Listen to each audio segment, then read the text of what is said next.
ሰላም ጤና ይስጥልን ውድ ሪፖርተር ተከታታዮች የሰዓቱን ዜናዎች ቀጥዬ አሰማችኋለሁ። ኤቲኤም ካርድ አለያዙ ገንዘብ ማውጣት ፈልገዋል? አያስቡ። ስልኩን ብቻ በመጠቀም በሲቢ ብር መተግበሪያ ገንዘብ ማውጣት ይችላሉ። በመጀመሪያ ጥሬ ገንዘብ ማውጣት የሚለውን ይጫኑ። በመቀጠል በኤቲኤም የሚለውን ይምረጡ። ገንዘቡን ለማን እንደሚልኩ ከመረጡ በኋላ የሚፈልጉትን የገንዘብ መጠን ጽፈው የሚስጥር ቁጥሩን ያስገቡ። ከዚያም የቫውቸር ቁጥር የያዘ መልእክት በቴክስት ይደርሶታል። መልእክቱ እንደደረሰው በአቅራቢያው ወዳለ የባንካችን ኤቲኤም ማሽን ጋር በመሄድ ካርድለስ የሚለውን ከኤቲኤም ስክሪን ላይ በመጫን ሲቢ ብር ወጪ የሚለውን ይምረጡ። ከዚያም ስልክ ቁጥሩን በመቀጠልም በመልእክት የደረሱትን የቫውቸር ቁጥር ያስገቡ። ቀጥለው መጀመሪያ ያዘዙትን የገንዘብ መጠን አስገብተው ገንዘቡን ከኤቲኤም ማሽን በቀላሉ ይሰዱ። ሲቢ ብርን ተጠቅመው በቀላሉ ያለ ካርድ ከኤቲኤም ገንዘብ ወጪ ያድርጉ። ሲቢ ብር ባሉበት ሁሉ አለ። የኢትዮጵያ ንግድ ባንክ ሁሌም የሚተማመኑበት ባንክ። ኢትዮጵያ የባህር በር ጉዳይን በመንግስታቱ ድርጅት ጉባኤ ላይ አነሳች። የትኛውም ሀገር በተፈጥሯዊ መልክዓ ምድር የተነሳ ወደብ አልባ መሆን የለበትም በማለትም አሳስባለች።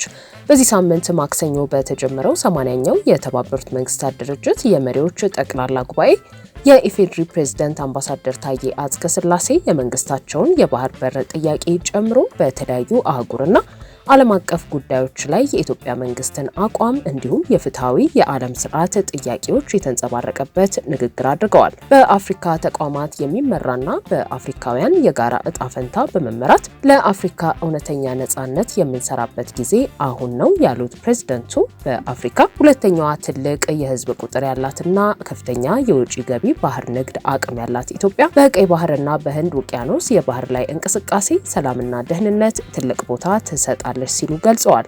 በቅርቡ በተካሄደው የዓለም የባህር በር የሌላቸው ሀገራት ጉባኤ ላይ የተባበሩት መንግስታት ድርጅት ዋና ጸሐፊ አንቶኒዮ ጉቴሬዝ ያደረጉትን ንግግር በማስታወስም የትኛውም ሀገር በጂኦግራፊያዊ ወይንም ተፈጥሯዊ የመሬት አቀማመጥ ሳቢያ የእድገት የፋይናንስና የቴክኖሎጂ እድሎችን ማጣት እንደሌለበት በሁለትዮሽም ተስማምተናል ብለዋል። ከፍ ያለ የሰው ልጅ የጋራ ቅርስ እንደሆነ የሚገልጸውና ለሁሉም መንግስታት እኩል የመጠቀም መብትን የሚያረጋግጠው ዓለም አቀፍ ህግን በመተባበር እውን ማድረግ አለብን። ኢትዮጵያ በቀይ ባህርና በህንድ ውቅያኖስ አካባቢ የሚገኙ ሁሉም ሀገራት እኩል ልማትና ደህንነትን ለማረጋገጥ እንዲሁም ሁሉን አቀፍ አካሄድን ለማምጣት ትሰራለች። ኢትዮጵያ ይህንን ህጋዊ የፖሊሲ ዓላማ በዲፕሎማሲና በሰላማዊ ተሳትፎ ማራመዷን ትቀጥላለች በማለት ፕሬዝዳንት ታዬ አጽቀሥላሴ በመንግስታቱ ድርጅት የመሪዎች ጉባኤ ላይ ተናግረዋል። The time is now to work towards Africa's true independence, driven by African agency and guided by the common destiny of our people. Ethiopia, with its second largest population in Africa and significant maritime trade, places high importance on the safety and security of maritime navigation in the Red Sea and the Indian Ocean. We concur with the Secretary General's statement during the Awaza conference that no state should be locked out of opportunities for growth, finance and technology due to geographical circumstances. The international law maxim that defines the high seas as a common heritage of mankind and guarantees equal right of access and use to all states must be brought to reality. In collaboration with other states, Ethiopia will work towards a comprehensive approach to ensure equal development and security for all states along the Red Sea and the Indian Ocean. Ethiopia will also keep on advancing this legitimate policy objective through diplomacy and peaceful engagement. ፕሬዝዳንቱ አሁን ዓለም ላይ የሰፈነው የፉክክር ድባብ በጋራ ወደ ማደግ መቀየር አለበት ሲሉ አጽንኦት ሰጥተው የሰው ልጅ መንፈስና ብቃት ለአንድነት ለፍትህና ለጋራ ደህንነት ከቆመ አሁን ያለውን የፉክክርና ተስፋ ቢስነት ድባብ ማስወገድ እንደሚቻል እርግጠኛ ነኝ ብለዋል። የኢትዮጵያ መንግስት በተባበሩት መንግስታት ድርጅት ቻርተር ላይ በመመስረት የጋራ ደህንነትን ለማስጠበቅና ዘላቂ ልማትን ለማስቀጠል የበኩሏን አስተዋጽኦ ለማድረግና ለመስራት ቁርጠኛ ነች ሲሉም ተደምጠዋል። አቢሲኒያ ባንክ ባለ 2 መኝታ አፓርትመንት እየሸለመ ነው። ይህን ከሰማው ጊዜ ጀምሮ ክፍያዎቼን ሁሉ በአቢሲኒያ ባንክ በማድረግ የዕጣ ቁጥሮች እየሰበሰብኩ ነው።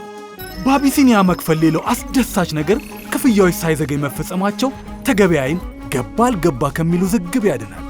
በየሳምንቱ ከ50 ሺህ ብር ጀምሮ ላፕቶፕ፣ ሳምሰንግ ሞባይል እንዲሁም የዓመት ያልተገደበ ኢንተርኔት ጥቅል የሚያስገኝ እድልም ይገኛል።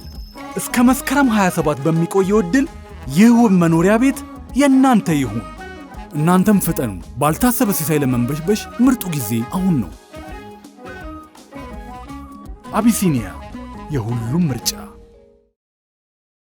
በኦሮሚያ ክልል ማረሚያ ቤቶች በታራሚዎች ላይ ኢሰብአዊ አያያዞች እንደሌሉ ኢሰመኮ አስታወቀ። የኢትዮጵያ ሰብአዊ መብቶች ኮሚሽን በተጠርጣሪዎች ሰብአዊ መብቶች አያያዝ ሁኔታ ዙሪያ ከጨፌ ኦሮሚያ፣ ከኦሮሚያ ክልል ርዕሰ መስተዳድር ጽሕፈት ቤት፣ ጠቅላይ ፍርድ ቤት፣ ፍትህ ቢሮ፣ ፖሊስ መምሪያዎችና ጣቢያዎች የተውጣጡ የስራ ኃላፊዎች ጋር ባካሄደው ውይይት በ2017 ዓ.ም በኦሮሚያ ክልል በ156 ፖሊስ ጣቢያዎችና ኢመደበኛ ማቆያዎች የተጠርጣሪዎች ሰብአዊ መብቶች አያያዝን አስመልክቶ ክትትል ማድረጉን ገልጿል። ክትትል በተደረገባቸው ፖሊስ ጣቢያዎች በወንጀል ድርጊት የተጠረጠሩ ሰዎች መሰረታዊ መረጃዎች መመዝገባቸው፣ ሃይማኖትን፣ ብሔርን፣ የፖለቲካ አመለካከትና ሌሎች ልዩነቶችን መሰረት ያደረጉ እስሮች አለመኖራቸውን ገልጿል። ስልታዊ የሆነ ድብደባ በተጠርጣሪዎች ላይ እንደማይፈጸም የገለጸው ኮሚሽኑ ሆኖም ጥራት ያለውና የተመጣጠነ የምግብ አቅርቦት ችግር፣ የሕክምና አገልግሎት ውስንነት፣ የትምህርት መርጃ መሳሪያዎች እጥረት፣ የታራሚዎች ማደሪያ ክፍሎች መጨናነቅ ችግሮች መኖራቸውን ጠቅሷል። መንግስት ለአንድ ታራሚ በቀን የሚመድበው 41 ብር ከ60 ሳንቲም በጀት ዝቅተኛ መሆኑ ለምግብ ከተያዘው በጀት ላይ የመብራትና የውሃ ክፍያ ተቀንሶ የሚከፈል መሆኑና በመብራትና በውሃ ፍጆታ ላይ የታሪፍ ጭማሪ መደረጉ ለታራሚዎች በሚቀርበው ምግብ ላይ የተፈጠረውን እጥረት እንዳባባሰው አክሏል። ተጠርጣሪዎች በቤተሰቦቻቸው በጠበቆቻቸውና በሌሎች ዘመዶቻቸው እንዳይጎበኙ ክልከላ አለመደረጉ፣ የአዳዲስ ማቆያ ክፍሎች ግንባታና ነባር ክፍሎችን የማደስ ሂደት መኖሩ በክትትል ወቅት የታዩ ጠንካራ ጎኖች መሆናቸውን ጠቅሶ በፖሊስ ጣቢያዎችና በኢመደበኛ ማቆያ ቦታዎች ወቅታዊ ጉዳይ በሚል ፍርድ ቤት ሳይቀርቡና ክስ ሳይመሰረትባቸው ለተራዘመ እስር የተዳረጉ ተጠርጣሪዎች መገኘታቸው፣ የጸጥታ ችግር ባለባቸው አካባቢዎች በተጠርጣሪዎች ምትክ የቤተሰብ አባላት የሚታሰሩ መሆናቸው፣ በፍርድ ቤት ውሳኔ ነጻ የተባሉ ሰዎችን ወቅታዊ ሁኔታ በሚል አስሮ የማቆየት ተግባር መኖሩ እንደ ችግር የሚነሱ ጉዳዮች መሆናቸውን ነው የገለጸው። ተጠርጣሪዎች በቁጥጥር ስር ውለው ምርመራ በሚደረግባቸው ወቅት ዛቻ፣ ማስፈራሪያና ድብደባ እንደሚፈጸምባቸው እንዲሁም ከአካባቢያቸው ርቀው የታሰሩ ተጠርጣሪዎች ለምግብ እጦት መዳረጋቸውና ገዝተው ለመጠቀም ምግብ ቤቶች በአቅራቢያ አለመኖራቸውን ገልጿል።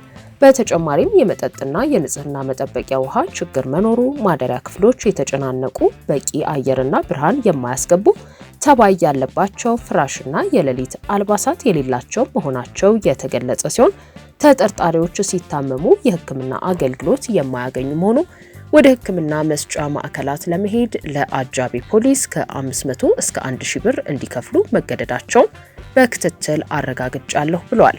ኮሚሽኑ በየካቲት 2017 ዓ.ም ከ2014 እስከ 2016 ዓ.ም ያሉትን ዓመታዊ የሰብአዊ መብት አያያዝ አስመልክቶ ባወጣው ሪፖርት በኦሮሚያ ክልል ቄለም ወለጋ፣ ምስራቅ ወለጋ፣ ሆሮ ጉድሩ ወለጋ፣ ጉጂ፣ ምዕራብ ጉጂ፣ አርሲ፣ ደቡብ ምዕራብ ሸዋ፣ ሰሜን ሸዋና ምስራቅ ሸዋ ዞኖች ላይ ከባድ የሰብአዊ መብት ጥሰቶች መፈጸማቸውን ጠቅሶ የመንግስት የጸጥታ ኃይሎችና የኦሮሞ ነጻነት ሰራዊት ታጣቂዎች በንጹሃን ሰዎች ላይ ጥቃት ማድረሳቸውን ጠቁሞ ነበር። የአሜሪካ የውጭ ጉዳይ መስሪያ ቤት በነሐሴ ወር ይፋ ባደረገው የ2024 የኢትዮጵያ ሰብአዊ መብቶች አያያዝ ሪፖርቱ በተለያዩ የኢትዮጵያ ክፍሎች በተለይም በኦሮሚያና አማራ ክልሎች በመካሄድ ላይ ባሉት ግጭቶች በመንግስትና መንግስታዊ ባልሆኑ አካላት መጠነ ሰፊ የመብት ጥሰቶች መፈጸማቸውን የገለጸ ሲሆን በአምነስቲ ኢንተርናሽናል፣ በሂውማን ራይትስ ዋች፣ በተባበሩት መንግስታት ድርጅት የሰብአዊ መብቶች ከፍተኛ ኮሚሽን ጽሕፈት ቤት፣ በኢትዮጵያ ሰብአዊ መብቶች ኮሚሽንና በገለልተኛ ሚዲያዎች በተደረጉ ምርመራዎች ላይ የተመሰረተው ሪፖርቱ ያለ ፍርድ ቤት ትዕዛዝ የሚፈጸም ግድያ፣ ማሰቃየቶች፣ የዘፈቀደ እስራት፣ በግዳጅ መሰወርና በመናገርና በመሰብሰብ ነጻነት ላይ ከባድ ገደቦች መስፋፋታቸውን ቀጥለዋል ማለቱ አይዘነጋም። ውድ የሪፖርተር ተከታታዮች የሰዓቱ ዜናዎቻችን እነዚህ ነበሩ። ስላደመጣችሁን ከልብ እናመሰግናለን።